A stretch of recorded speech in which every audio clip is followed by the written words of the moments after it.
My name is Brandon. I'm a former police sergeant and assistant SWAT team leader. Today, my mission continues with a remarkable organization called Here Tomorrow, whose mission is the removal of all barriers to mental health support in order to save lives. Welcome to our podcast, Clearing the Minefield. The men and women in uniform who will be our guests have made extraordinary sacrifices in service to their people.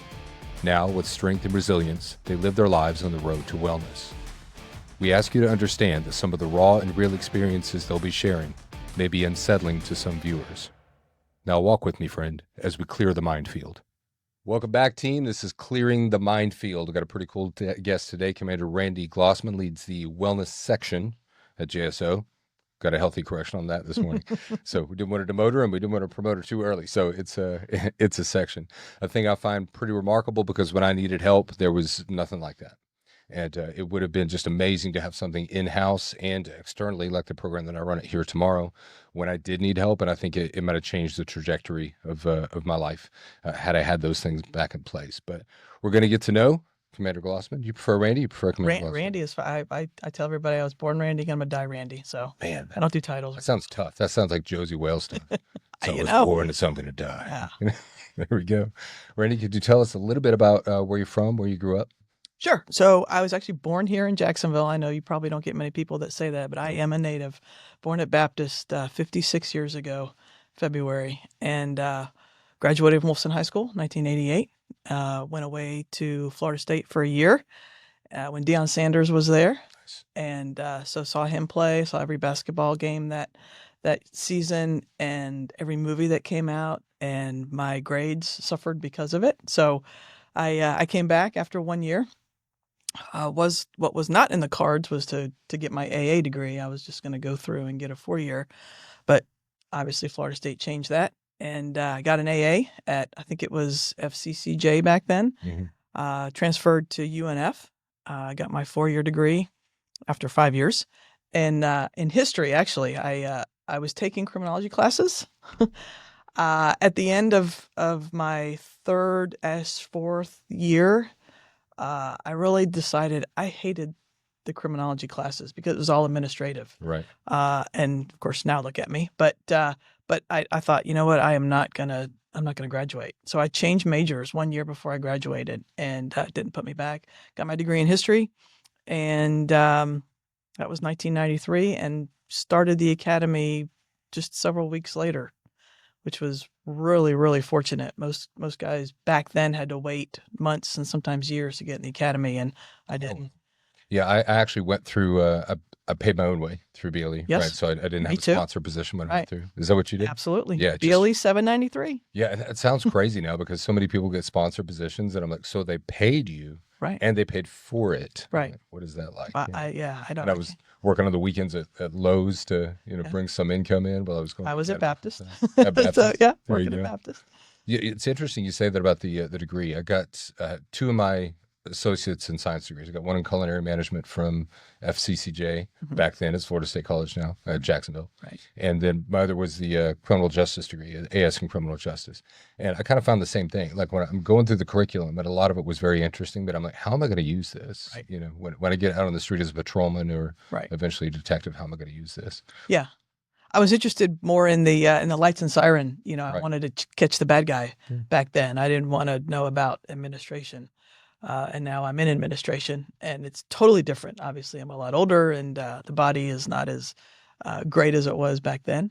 But in 2000, I went back to school. I went to Indiana State University and got my master's degree in criminology. Very cool. So you're going through your degree, right, in criminology. You realize you don't like the curriculum, but you still want to be a police officer. What is it that drew you to law enforcement? So it was something I had always wanted to do. It's the funny joke in our family was that my mom wouldn't allow my brother nor I to have guns, toy guns in the house, not even water guns. And so I kind of said, hold my beer. And I'll go get a job or a career where I can have real ones. Fine, no toys. No, yeah, exactly. And so that's what I did. And then I did a bunch of research in high school, and I determined, what I wanted to originally do was go federal, FBI. And so I did research in high school, and I learned you either had to have a Juris Doctorate, a law degree, or an accounting degree back then. Yeah. So I knew I didn't want to go to law school. So I took accounting in high school for a semester.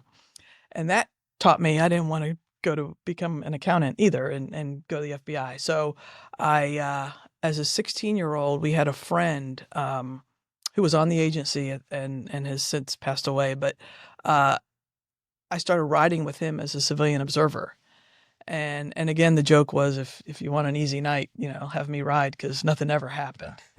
Yeah. But then I rode with somebody else I met and played ball with growing up, and it was eye opening as to what was out there, and I was hooked.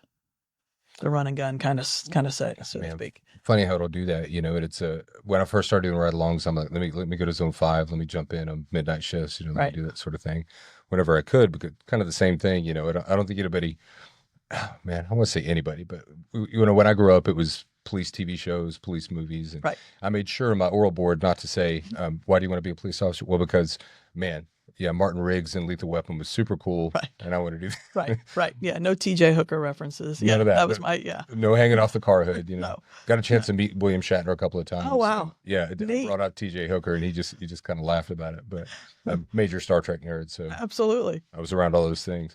So you go into law enforcement to jump on top of car hoods and chase bad guys. Yes. Did it go like you thought it was going to go, especially early on, or did it look different?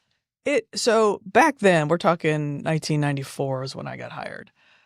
There was very few women in law enforcement compared to now.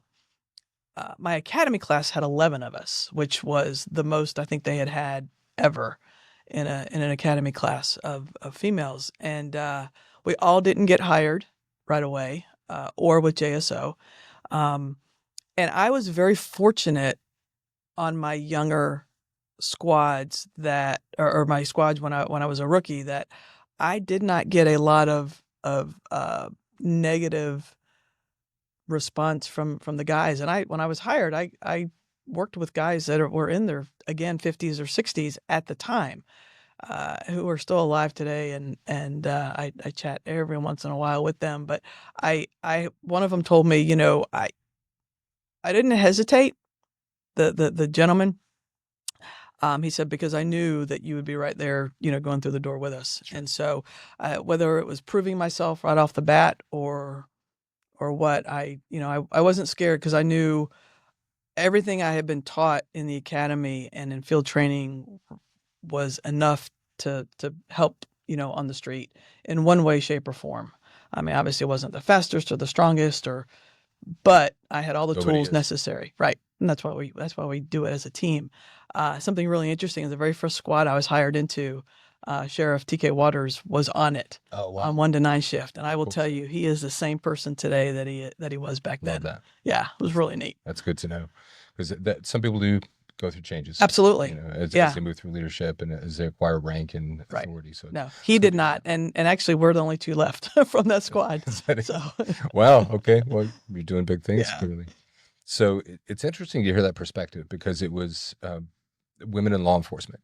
Because I worked with a number of women in law enforcement, just like the men. Some are exceptional, some are some are okay. There really just was no difference to me. Is this person going to perform? Is this person going to be there? Yes, no, maybe. You learn what that is, and then you learn who you can rely on, and maybe who you need to be a little more cautious around. Absolutely, yeah. And it's the same thing today. Sure. Yeah. It's just that learning process you got to go through. And I think it's true in any career. We're all different. We all come from different backgrounds, and we all bring different things to the table. And whether you work in an office, or whether you work on the street, or whether you work in computers, it just we're human. We're not machines.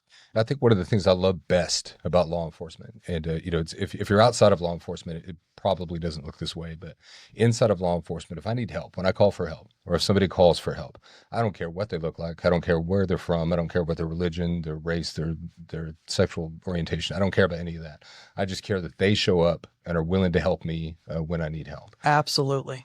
I don't think I've found anywhere that was as responsive to that as law enforcement is. Right. I agree. And here's another cool thing is that you could have or not get along with somebody from way back, but if you're calling for help, they're showing up. Yeah, they're showing up. Yeah. And they don't question, No, they don't question why. They not just at know all. you need help and they're coming. Yeah. Absolutely. That's a really cool part of humanity to see. Yes. And they'll do that for complete strangers. Mm-hmm. People they've never met. You need help? Okay, I'm coming. Yep. There's no interview. No, yeah, exactly. Then Well, just go. I was we mentioning before we went on that I teach a civilian response to active shooter event class called Craze, and one of the things I say during that is that before I show a video of San Bernardino, the officer says in that just keep moving. I'll take a bullet before you do, and then I say after that, look, law enforcement is the only profession where we are willing to give our life for somebody we don't know. Never met before. Yeah. Yeah. Can't say that for pretty much any other No, that I can think of. That's a big part of the reason why I do what I do today. It's I've had personal losses related to suicide. I've had professional losses. We all have, but related to suicide. If you're in the profession long enough, you're going to experience it, unfortunately. Right. But man, just to be around that kind of people is really cool. It's not to say everybody's a saint, everybody's perfect, Right. but it's a pretty remarkable group of people. Yes, absolutely. So you're in your early career. Things start off, you're a patrolman, you're out there doing the job. Are there any expectations that you had that were thwarted, or are there any that just really held true? So I started taking classes pretty early in my career, and I did it for pure selfishness because they were salary incentive. Yeah. Yeah, the old salary incentives. And so, you take a class, and for the rest of your life, you get an extra $20 in your paycheck. Yeah. Yeah. Oh, well, these days, the way gas is, that's, but if you max out, that's a pretty penny. Sure. So then I realized about 1996, so about 2 years on, I took a class in crisis negotiations. I think they called it hostage negotiations back then. And I was blown away that this is actually a form of law enforcement. I was like, I want to do this. Right. And so I tried out for the team, which was, I think maybe even not even an interview. I think it was like write your name on a piece of paper and okay, you're on the list. Unfortunately, I wasn't chosen right away. So it took 3 years for me to get on the team. So January of 1999, I got a page. You remember those little beepers back then? Mm-hmm. And the sergeant at the time called and said, "Are you still interested in being a negotiator?" And I'll never forget my response was, "Is the Pope Catholic? Hell yeah, I am totally interested." And so I joined the team and did some pretty extraordinary things by being a part of that team. We talked about people showing up just out of the blue when you need help. Well, when SWAT and negotiators were called out, then you knew it was bad. Absolutely. Early on in my career, I knew I wanted tactical operations. I knew I wanted to go into SWAT, and I understood that. One of the things that kind of surprised me is that I really did a lot of DUIs, and that was not my plan, right? I didn't go into it thinking I'm going to do a lot of DUIs, but when I saw the damage done, from DUI crashes, the lives lost, I just thought, okay, I think I can make a difference here while I'm doing this. I was at the beach on midnight shifts, so plenty to go around. But what I love about what you just said is you were surprised that this is a form of law enforcement. And I took a class pretty early on with the founder of verbal judo, Doc George Thompson, before he passed away. That, yep. And that kind of had that Rhino, the Rhino. The Rhino. Man, if you met him, you're like, oh, that fits. Oh yeah. Unfortunately, he's not with us anymore. Either. Unfortunately, but just a real character and a really remarkable guy. But one of the plenty of things my instructors told me in the academy rang true. Right. One of the things that didn't, they said, you're going to spend most of your time writing reports. I spent almost all my time talking to people, right? Absolutely. And there really were no skills built in. So when you go into a thing like a class like verbal judo or a really high level stress situation like crisis negotiation, you really have to dial in that communication. Correct. Yeah, absolutely.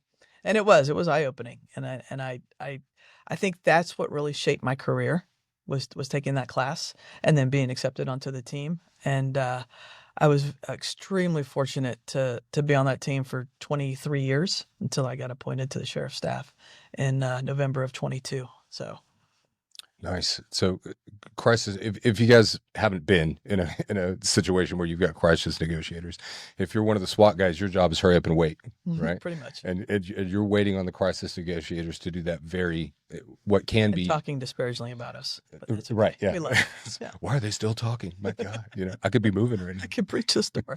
I could be doing stuff, but it's just a critical first step because if you can avoid any sort of violent interaction, that's always going to be better. Absolutely. And I think the negotiators that I got to work with did an outstanding job in almost every instance of bringing that down. Right. And it's just probably an underappreciated field of endeavor inside of law enforcement. So glad that we have that representation. Yeah, absolutely. One of the things that we taught our young negotiators, because I worked my way up and led the team until the end when I was appointed, was that if we are successful to the point where the suspect or subject we get voluntary compliance, then our SWAT guys don't have to go in, Yes. which is always very dangerous, as you know. So we could be saving more than one life. More than one. Yeah. And we've got that priority of life. We've got the innocent people, bystanders, number one. Correct. We've got from my perspective as a SWAT operator, we've got our police officers who are not involved in the tactical operations. Then we've got SWAT. We count, but we're like number three. And then we've got any perpetrators who might be committing the crimes that have required this kind of an action. So you've always got that kind of priority of life that you're working through. You mentioned earlier on that you didn't want to go into administration. You wanted to go out and get the bad guys. Now you've had a long, successful career. So at some point that probably starts to shift, right? And you think about what can I do in administration? What drew you to administration? Who did you want to serve in that capacity? So I wasn't a great test taker, and so it took 4 tests before I got promoted to sergeant. And the first 2 that I took about every 2 years, I don't know, maybe 10, 12 years into my career, I didn't prepare for. As you know, the promotional process, especially with JSO, is very competitive. Sure. So about the 3rd test, I started really buckling down and deciding that, I really want to become promoted. I want to get promoted so that I could make a difference for the young guys, because and you don't have to be a supervisor to make a difference by any means. We all have leaders that don't hold rank, and some are better than those that hold rank. We know that. But I thought, what better way to make a difference than to try to obtain rank? And so it took 21 years before I made sergeant. And I had a sergeant who, again, has passed away recently, who was in the same boat as Asa Higgs. And he got promoted about the 21, 22-year mark. And I saw what he was capable of doing. So it was never too late, I knew. But I wanted to be able to give back to those young officers that may not have had good supervision coming up through their career. So that's what I did. 21, I got promoted. So that was 1995. Very nice. I love what you just said. I want to serve those young officers coming up. And I really have always tried to embrace the idea of servant leadership, right? Like, I work for the men and women who are on my squad. That's who I work for. I report to a lieutenant above me, right? But this is who I work for. Right. And I try to do that here tomorrow as well. My team of remarkable soldiers, sailors, Marines, EMTs, paramedics, I try to make sure that I'm working for them. Do I have those tools? Were you able to do that well? Were you supported well in that, do you think? I had a fantastic first squad. I actually worked right here in the old Zone 1 area and would back up at the Channel 7 bay at night, and my guys knew where to find me. And it was totally eye-opening because I had never worked in a different zone at the time before. I was always in 3 across the river. And there's some hinky areas over there, but and as in any city, but not as much as down here, downtown in the core. So yeah, it was totally eye-opening. And then to manage people, manage and lead people was very different in my. When I was a young officer, I didn't have what I thought I was bringing to the table. And I took classes, and I still read today. I still read leadership books, and I go to classes. And I think you're never too old to learn one new thing a day. I'm not very good at doing that, but I try to take something, take something home with me positive, because we see such horrible things. Yeah. And so I told myself, if I am ever honored enough to get promoted, I would not change who I am, because if I did, I would be acting. And then if I was a good actor, which I'm not, I should be in either New York or LA, Right. making a lot more zeros behind my name. A lot more zeros. A lot more zeros. So and another thing is again, like negotiating, if you stay true to who you are, you never have to remember a lie. So that's how I was taught, how I was raised. That's how I've always been. I think my staff will tell you I'm the same person I was prior, and many of them knew me prior to promotion. Well, a couple of them. I think you get more just by being genuine than you do acting, because we all know who the actors are. We see it. Absolutely. Yeah. Infuriates me. It's a bit much. It's a bit much because you don't know who you're talking to. Correct. You don't know if they are acting now or if they were genuine yesterday, or absolutely. And that's just a tough situation to be in. Yeah, just be yourself. Yes. Nothing infuriates me more. So much easier. So you're in a position now where you can execute on servant leadership. You can support these people. One of the things I tried to do as a sergeant was not entirely shield my younger officers from some of the bad stuff, but to be forward, to step forward when those things happen. Just an example is like death notifications. Mm-hmm. If you've never had to do that, my God, one of the things my dad did during the Vietnam era was he escorted officers to tell their families that their sons had died in Vietnam, and he talked about this early on in my life, and I was aware of this. The first time I had to do it, I went, oh my God, he did this. He did so much of this. And there's a lot of similarity really between what military and first responders do. There's some crossover there, and then some very different things. But that was one of those things where I kind of connected with my dad. Mm-hmm. Were you in a position to do that, to step forward and to kind of be a bit of a shield, not a complete barrier, but a bit of a shield? Yes, I think I don't know if I did a great job at it, but I tried to muddle my way through it and protect my squad as best I could. And like I said, I had a fantastic first squad as a sergeant. I could not have asked for better.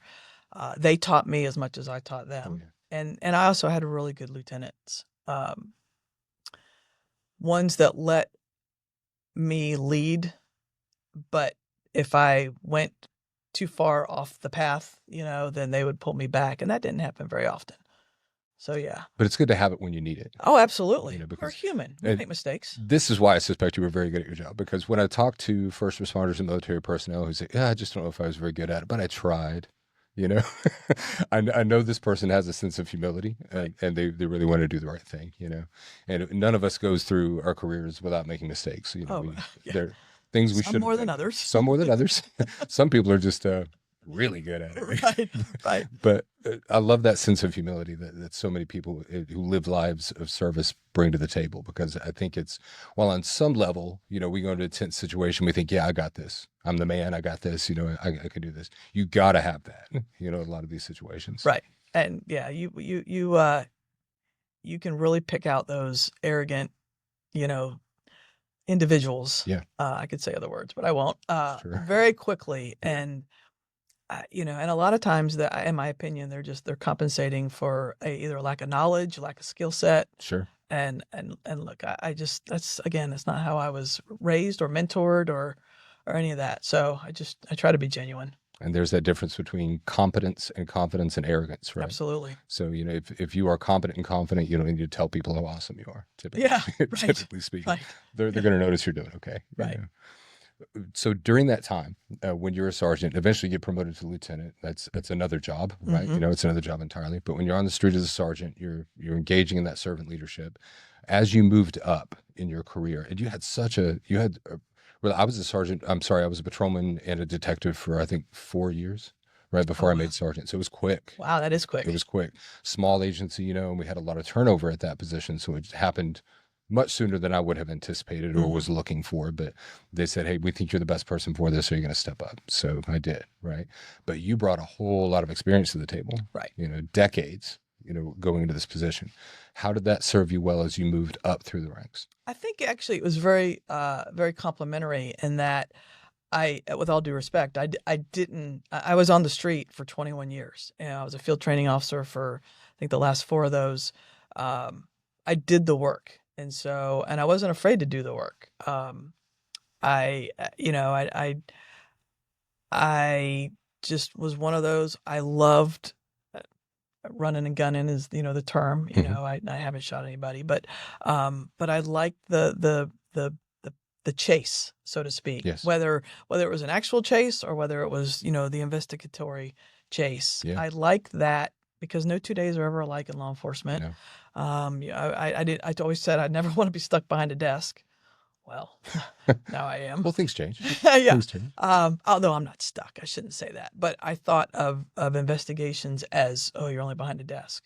And looking back, I knew, or I know now, had I gone into the federal side of law enforcement, 95% of that would have been behind a desk. Sure and I would. probably would have been very miserable. Yeah, much better paid.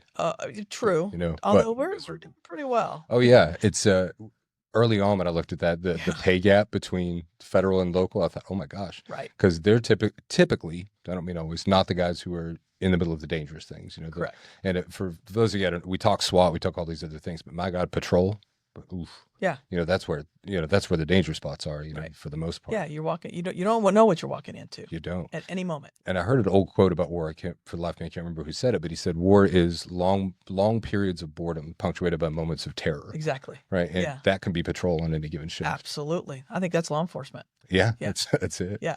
So as a lieutenant, how's it looking different? Now you're serving sergeants, right? Correct. Yeah. Yes. So I wasn't going to take the lieutenant's test, and on 2 consecutive days, my lieutenant at the time and my wife both said the exact same thing. Don't you want to know whether, if you would make it or what you would? And I thought, are they talking? And I said to both of them, are y'all talking to each other behind my back? And I don't know about it. And they weren't. It was just one They're of just saying the same thing. Yeah. Yeah, they're saying the exact same thing. And I professed that I was not going to take the test. And it was this, people say it's this instantaneous stress relief. Oh my God, it was just like this whole level of weight was removed from my shoulders when I came to the conclusion I'm not going to take the test. Well, then they both said what they did, and I thought, well, God dang. Okay. So I damn it. So I dove into it, and my lieutenant at the time, Fred Dash, and I talk about him all the time. I say this: if it wasn't for him, I took the test twice. Wasn't for him, I wouldn't have got promoted. And I ranked 12th on the list in 21 or 20. I can't remember what year we took it, but we don't count military guys, so I was really 10th. Okay. So no offense to the military guys, but it was just they get to take it when they get back from deployment, Sure. or they get extra points or any of that stuff. So anyway, I really ranked 12th and got promoted in 21. And my new saying was, get promoted, they said. It'll be fun, they said. Yeah. It is a whole different aspect of law enforcement. I mean, you're still doing police work, sorta, because you're looking at crime stats. You're looking at, where to put your people to best serve the community. If you have a crime area over here, then you have all your people over here. Well, that's a problem. So, you're looking at that. But one of the ways that Fred taught me to look at things was, from an officer level, you're kind of at ground level. And when you look in the mirror, you say to yourself, my God, I am a fantastic employee because I'm the only one I have to worry about. Then you get promoted to sergeant and you look at things from about the 5,000 foot level. And it really, if you picture that, it totally puts things into different perspective. Sure. Because you're protecting your squad, you're leading your squad. And from the lieutenant level, you go up again, 10 or 15,000 foot level. And from that altitude, things look very different. Right. So I tried to mimic that and say, okay, from this level, when I can see everything, what's the best decision at the time or at the moment. And I was becoming very vocal with regard to wellness. And Sheriff Waters wasn't in office yet, and I'm not, nothing, ill about the prior sheriffs. Hell, I worked for 6 of them. I think I sent you a photo, and I was in a position now to see that we are not doing enough for our own. I mean, we go out, we take an oath, we'll lay down our life for somebody we don't know, have never met, Right. but and then we send our people home and expect them to be okay. And another thing we say is that, look, we see things you can't unsee. And so as I was leading the negotiator team as the commander, at the time, I was known as the head honcho, but I'm now a commander actually in title.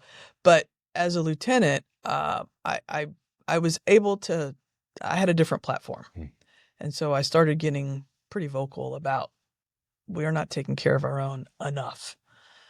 And so again, taking classes, going to conferences, learning as much as I can about our whole wellness side of the house, our meaning law enforcement, what's out there, what's available. And I don't know if platform is the right thing, but I realized this is where I'm supposed to be for whatever reason. I love it. And one of the things I really want to do with the show is talk solutions, right? And, we know the struggles there. It's going to be there. And, if you've been on the job for a few years, I was talking to a friend about this the other day. He's a little bitter, in his position that he's in now, but he's like, there is no brotherhood in law enforcement. People, and I understand the feeling, right? Mm-hmm. But one of the things now that I've stepped back and I'm working in a different capacity and have a different point of view, nobody's okay. Right. You've been on for 3, 4, 5 years, whatever. By that time, you're probably not okay. Right. There's some of that's on different levels seeping in. So how do we support each other? It's, my gosh, how do you work through all that with what you're doing now and creating probably environments where that's more possible? Could you tell us in a bit more detail about what you're doing today with the wellness section? Sure. So in November 22, I was appointed to sheriff's staff, and I was put in a position to lead what's now District 3, which is the south side of town. And that's where it started. I don't have all the answers. I have some, not many, but I'm human. But I learned very early on in that position that my people, and there was about 120 of them, officers and supervisors and lieutenants, and 3 have fantastic ideas. And so I brought each one of them in one at a time, gave them at least 30 minutes to chat with me one-on-one. Took a year, but I spoke to everybody. And I learned some amazing things and ideas. And so, again, that allowed me to be pretty vocal about what I thought we needed, because word was starting to get out about wellness nationwide. And we had an external EAP program that was horrible. We had one person in-house who I got rid of about a year ago. And I knew that there was a ton of resources, especially I'm attached to the National FOP Wellness Committee. So that gave me national exposure to what's available. I knew there were some fantastic resources and facilities throughout our country that are available to first responders. Sure. And that was never brought out to our personnel. It's been there they have been there, these facilities and these programs for years, sometimes decades, and we never had it, or we didn't know about it. So if you didn't have a very good interaction with the external EAP provider, who unfortunately we still have, I did not. see, and you didn't give up, and then you went to the internal. If you didn't have a good response with that, you're stuck. What do you do? You go to your service weapon, you go to your bottle, you start doing things that are not healthy for you, your family, your squad, your agency, you name it. It's just, it plateaus. So in February of 25, the sheriff called me in, and I thought we were just going to talk about what Randy looked, what a wellness unit would look like in my mind. Well, lo and behold, he said, we're going to build a health and wellness section, and you're going to do it from the ground up. And although I was tickled pink, I was shocked that that's what happened. Yeah. I actually blacked out after he said that, and I had to wait for the email to come out before I knew what we were going to call this section. And so we hit the ground running. I was given 2 employees, 2 staff members, one of whom is still with me. She is absolutely amazing, and she's a civilian and had been in HR for many years, so kind of knew that side of the house, which I have no idea. Sure. I'm now in the HR, the human resources chain of command, so that was all new to me. But we hit the ground running, and I think I put so much stress on myself, I started having heart palpitations. So I actually went and saw a cardiologist, and Good call. couldn't find out it was stress. Yes. Because I have a shelf life, and I know that in 3 years from today, April 6th is my last day, 2029. So I want this section to be up and running and successful, so that, not that I could do anything when I leave, but just to know that there are things in place for our folks who do the job as we ask, do the career as we ask, and may not be okay after a horrible call or a horrible week or a horrible month, because we all take those demons. We all have those pictures embedded in our brain somewhere. We do. So we have in 1 year, we were born April 5th of last year, the health and wellness section with the Jacksonville Sheriff's Office. And in 1 year, I'm pleased to say that we have we've sent employees to treatment across the country. We have put on a wellness fair that you and Here Tomorrow were at, that attracted 33 vendors in our first year, and several hundred employees came. We'll be there again this year. I appreciate that. Yes, looking forward to that one again in November. We have revamped our SharePoint page on our internal site. We are starting to do podcasts. I think our first one is next week. And from what I understand, we are the executive administration, so the sheriff and undersheriff, are getting asked questions about us from all over the nation now, which I found out last week. That's amazing. Which is just, I'm just so thankful that. But that's not the goal. I mean, the goal is to help our folks and to show them that we have these resources. We have a coin coming out soon. Yeah, I'll get you one. That actually we stole it from Louisville. We went to Louisville and did a peer exchange. I took 2 of my staff, and they rolled out the red carpet, taught us everything they knew about a wellness unit. Theirs is a unit, and they've been in existence, I think, since 2010, and they are the national model. And that's, no offense to Louisville, but that's what we want to be. That's what the sheriff wants. Sure. And so they had a coin with a QR code on the back, and when you scan that QR code, it takes you to all their resources. So they had about 8 or 10 pages. So my lieutenant put together a PDF with this QR code that we have on the back of our coin, and we have 14 pages so far, and we can update it, of vetted resources, either vetted by us or vetted by the National FOP or vetted by IACP, the International Association of Chiefs of Police, of programs, resources, facilities all over the country that are available to us. Fantastic. So, and it'll be in PVC, so it'll be lightweight, and then when we pass them out on scenes, it's not as big and cumbersome and observable as a pamphlet. Man, you see one of my small coin displays behind us there. Coins are just a big deal to us, right? Absolutely. So military and first responder communities. And the way a coin is typically given is kind of in a handshake, so you don't even really see the coin pass. So I think that's just a brilliant way to do it.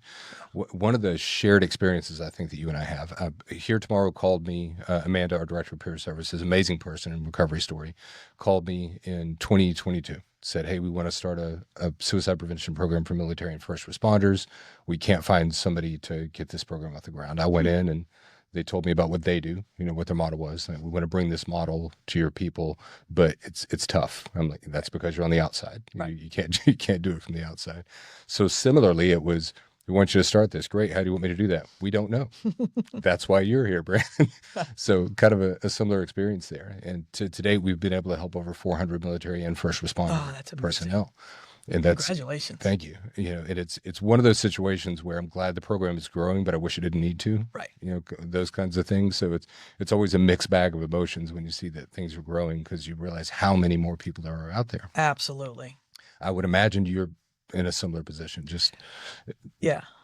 Is it the number of people you expected reaching out? Is it higher? Is it lower?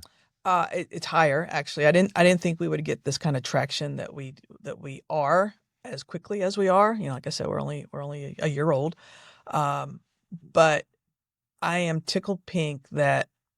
Well, let me back up. First thing that we all knew, and I think too, is that we had to break down the stigma of asking for help, because and folks that don't know is that we don't typically, or we didn't typically ask for help in the past, because we would be afraid that they take our gun, take our badge, we'd be put on what we call the rubber gun squad. Sure. For Jacksonville, it's telesurf. You write reports over the phone. And we had to break down that stigma and say, look, no, you come forward to us and advise whatever it is that you're going through. We will find services for you. So nobody needs to know unless you want to tell them, or it rises to that level.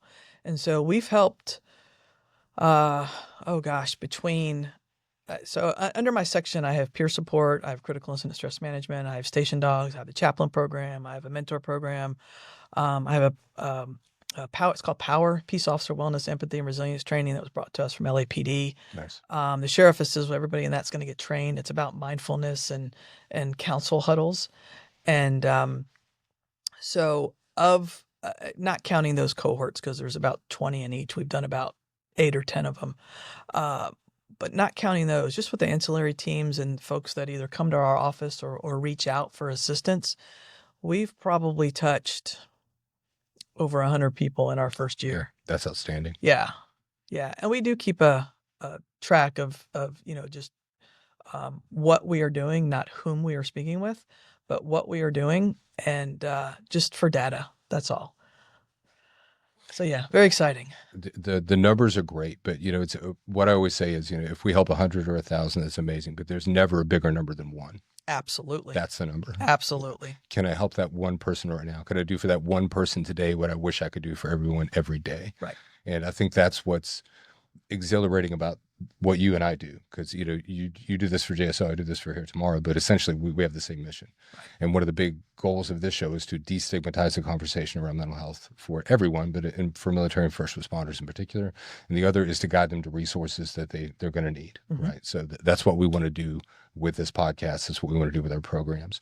One of the things you're doing, I think is just awesome, is when you start a program, you could limit it by saying, okay, we're just going to talk amongst ourselves about what we do, and we'll make an internal plan. You've gone outside of the agency. You've brought in things from Louisville, from LAPD. I'd love to see that. I think that's a great way to grow a program. Like I said in the beginning, look, I don't know it all. My folks don't know it all, even though they have great ideas. I had a CISM sergeant who just retired a few months ago, who would say it's not research and development, it's rip off and duplicate, R&D. Yeah. And why recreate the wheel? Sure. And I am willing to share, our stuff as well, because that's what you do. That's Absolutely. the right thing you do. Absolutely. So, we have made incredible strides in 1 year, and I'm tickled pink to see where we go from here. We have some fantastic ideas. My staff is growing. I'm trying to get a bigger space. We've outgrown the small space we're in, and the big thing is everything we do is confidential. We don't tell anybody unless you want us to, or you tell them. And we have folks, I wouldn't say knocking down the door, but they're lined up, and I mean, not that part is so important. But same thing with Here Tomorrow. If you call us, if you reach out, if you walk in the door, whatever it is, if anybody ever comes in and says, hey, is this person, we're going to say, who? No, never heard of them. Everything we do is HIPAA compliant. We take that confidentiality so seriously, because it's foundational Absolutely. to getting people to reach out. They got to be able to know. Right. That it's going to stay between them and whoever they want it Right. to stay between. Right. They're in the driver's wheel is what I like to say. Absolutely. They got their hands on the wheel. It's their recovery. It's their gig. They get to guide how it goes. We're here to help them facilitate that. Right. And we even ask before we either let them go or in the conversation, do you mind if we share your story? Not whose story it is, but just a kind of a general, Yes. If it's applicable to whatever we're speaking about. Sure. So yeah, we never talk without getting permission, and obviously everything is totally confidential. It is. And that's how the program grows and is successful. That's it. Because when we started this program earlier on, people were like, television advertisements or this thing or that thing. I'm like, no. We've got to have people like us tell our stories. Right. And when we do, other people like us go, okay, yeah, I can do that. Right. I can get on board with that. Before we go, Randy, is there anything you would like to leave listeners with on how to contact you, how to work with the JSO wellness section? Any message you want to leave it? Sure. Our phone number is 904-630-5740. And we have a email. It's jsohw@jaxsheriff.org. It's JAX. It's 1 R and 2 F's.org. You'd be surprised how many people can't spell sheriff. I can't spell sheriff. So I have to do that. Why is it 1 R? Yeah, 1 R, 2 F's. I'm glad you struggle with that. So we're looking forward to our second wellness fair in November of this year. And we are more than willing to come out and chat and tell you what we're doing, take some ideas from anybody else, rip off and duplicate. That's the way to do it. Absolutely. So. I want to thank you again for coming on the show. I'm incredibly proud that JSO is stepping up and doing this, that you're able to lead it, and because not everybody has this, Yeah. So I'm really glad to see that this kind of a cultural shift is happening in my profession and in others like it in other fields for first responders and military personnel. Guys always say if it's mentionable, it's manageable. If we can talk about it, we can work through it. Try to stay safe, try to be good to each other, and we'll see you next time.